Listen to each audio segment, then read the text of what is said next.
సకల ప్రజలారా ప్రభుని నామమును స్తుతించండి. సంతోష నాదముతో కీర్తనతో ఆయన యొక్క నామాన్ని స్తుతించండి.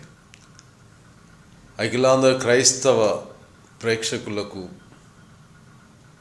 క్రీస్తు జయంతి కానుక DVD ఆవిష్కరణ సందర్భంలో దీన్ని తయారు చేసి అఖిలాంధ్ర క్రైస్తవ విశ్వాసులకు అందిస్తున్నటువంటి గరికిముక్కుల బాలస్వామిని అభినందిస్తూ, వారిని ఆశీర్వదిస్తూ, వారి యొక్క కుటుంబానికి దేవుడు మెండైనటువంటి దీవెనలు కలగచేయాలని కోరుకుంటూ, ఈ DVD ద్వారా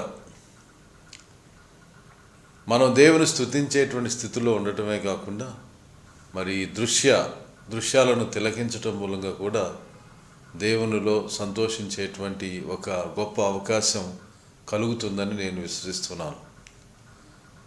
6 సంవత్సరాల క్రితం చేసినటువంటి ఈ పాటలను మొట్టమొదటిసారిగా కథోలిక విశ్వాస సంఘానికి DVD రూపంలో అందించడం అనేటువంటిది సాహసంతో కూడినటువంటి, విశ్వాసంతో కూడినటువంటి ఒక గొప్ప యాత్రగా మనం చెప్పుకోవచ్చు.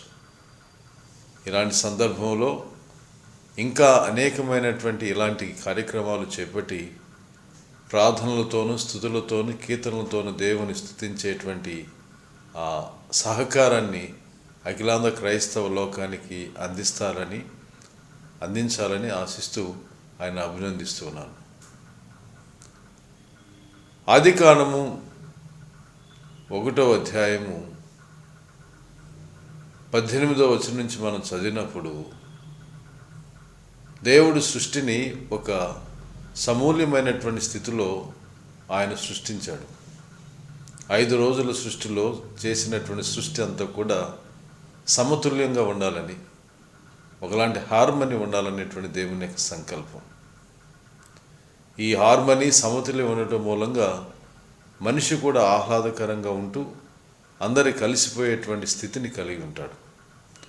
ఈ దృశ్య కావ్యాన్ని లేక ఈ DVDని చూస్తున్నప్పుడు దానిలో పొందుపరచబడినటువంటి ఆ దృశ్యాలు, పక్షులు, సెలయేర్లు ఇవన్నీ కూడా ప్రకృతి అంతా కూడా మనిషితో కలిసి దేవుని స్తుతిస్తున్నట్లుగా, దేవుని ఆరాధిస్తున్నట్లుగా, దానిని తిలకించేటువంటి విశ్వాసులు కూడా ఈ DVDలో ఉన్నటువంటి దృశ్యాలతో, పక్షులతో, ప్రకృతితో ఏకమై దేవునికి స్తుతిగానాలు చేస్తున్నట్లుగా ఒకలాంటి అనుభూతి కూడా కలుగుతూ ఉంది.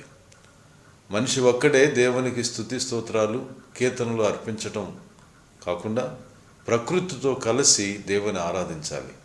పశుపక్షాదులు, కీటకాలు, ఆకాశంలో ఎగురుతున్నటువంటి ఆ పక్షులతో కలిసి దేవుని స్తుతించినప్పుడు అది ఒక హార్మోని అవుతుంది. ఈ DVDని తిలకించినప్పుడు, ఆ పాటలతో పాటు దృశ్యాలను తిలకించినప్పుడు నాకు ఇలాంటి అనుభూతి కలిగిందని మీకు గట్టిగా తెలియచేస్తూ ఉన్నాను.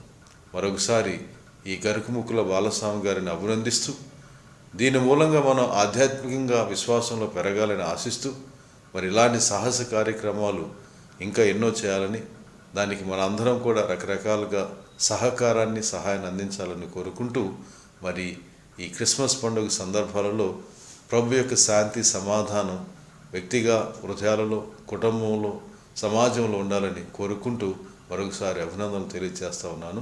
Thank you.